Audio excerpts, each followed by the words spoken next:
طبعا لا شك أنها خسارة حقيقية للساحة الفنية، لأن النموذج الذي قدمه الشيخ عطلة نموذج مختلف تماما، نموذج يتسم بالأصالة وبالبحث في التراث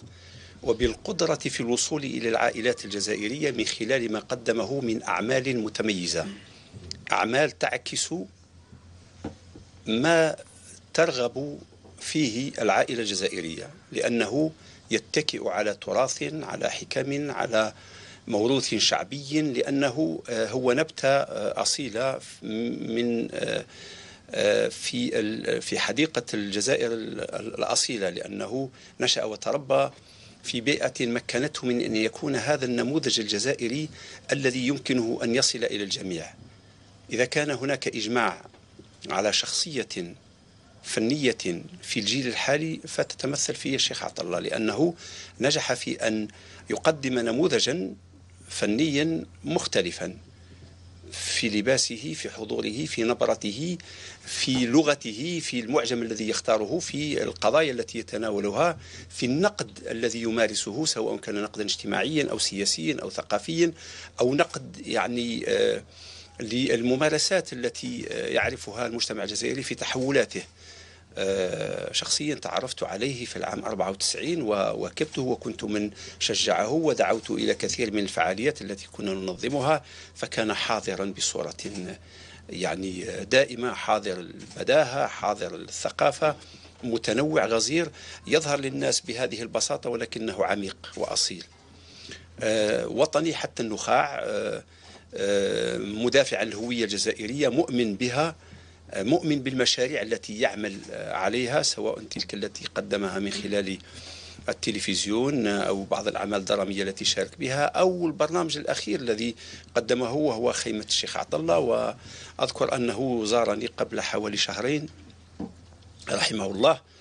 وكان أول ما حدثني فيه حدثني عن هموم الفنانين والذين انتخبوه ممثلا لهم. قال: لم آتي للحديث عن مصالحي الشخصية، سأتركها في الأخير، فهي يعني تسير والحمد لله بدعمي وتشجيعي كثير من الجهات، لكنني أريد أن أتحدث عن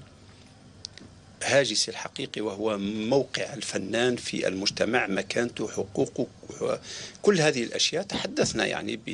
بإسهاب في هذا، واتفقنا على أن يتواصل اللقاء بيننا لنوسع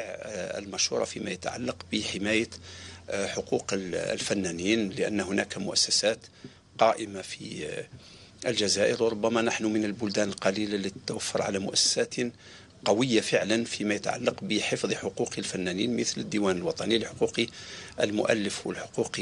المجاورة، وكذا أيضا الديوان الوطني للثقافة والإعلام، الذي يشكل فضاء حقيقي ليتيح لكثير من الفنانين في المشاركة والحضور في الساحة الثقافية والفنية. إذن فرحمه الله كان يمتلك هذا الحس، وإلا يعني يعني هذا الشيء هو الذي يؤكد لماذا انتخبه مواطنو الجلفة نائبا عنهم في المجلس الشعبي الوطني. لو لم يكن يمتلك هذه الحاسة، هو حاسة الإنصات إلى الآخر، والقدرة في أن يصل بالآخر إلى إقناعه يعني بما يمكنه من أن يثق فيه، ولأنه سيدافع عنها عن حقه، وهو الشيء نفسه حققه مع الفنانين، مثل ما انتخبه مواطنو الجلفة انتخبه الفنانون أيضا ليكون ممثلا لهم. إذن فهو يمتلك هذه الكاريزما الشعبية القادرة على أن تصل بالفكرة بلغة بسيطة دون الحاجة إلى المرور عبر أكثر من شارع. فقدنا فنان من طينة حسن الحسني والفنانين الذين رسخوا في وجدان الجزائريين كلهم. أنا أول أمس التقيت بجراح جزائري مقيم منذ سنوات طويلة في الغربة. أول ما سلم علي قال لي: لقد فقدنا يعني فنان كبير. قال لي: كنا في الغربة لما يعني هو كان أنيس وحشتنا لما نكونوا في الغربة. قال لي: لما نشوفوا الحصن تاعو نشعر بجزائريتنا، نشعر بعمقنا، نشعر بهذا روح الانتماء الكبير لهذا الوطن العظيم. إذن فالشيخ عطلة بلا شك يصعب علينا تعويضه، ويصعب على الجيل الحالي أن يجد أن نوجد من يسد فراغ تركه، وفراغ كبير، لأنه هو حقق رصيدا من التجربة، فهو حافظ لكتاب الله، وحافظ للأمثال الشعبية، وحافظ للشعر الشعبي والملحون لكل فحول الشعر الشعبي، وهو الذي يختلط بكل العائلات، فهو الحاضر دائما في نشاطات الزوايا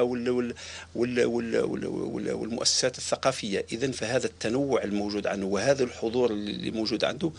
يصعب أننا نجده في من يعوضه. ربما ننتظر 10 و20 سنة حتى يطلع الشيخ عطلة آخر، لأن هؤلاء هم نتاج تراكم حقيقي وصبر حقيقي حتى يصل إلى ما وصل إليه. إذن فأنا من هذا المنبر الذي أتاحته لي الشروق مشكورا، مجمع الشروق مشكورا في هذا، أجدد تعازي وتعازي كل قطاع الثقافة من إطارات وعمال وموظفين وحتى الأسرة الفنية والثقافية لعائلة الفقيد، ونشاطرها يعني في هذا المصاب الجلل، ونأمل إن شاء الله أن هذا الفقيد سنبقي على كثير من الوفاء له لذكراه، ونأمل إن شاء الله أننا نطلق اسمه على مؤسسة من المؤسسات الثقافية في الجزائر، ولا أقول في الجلفة. شكرا لكم، السلام عليكم.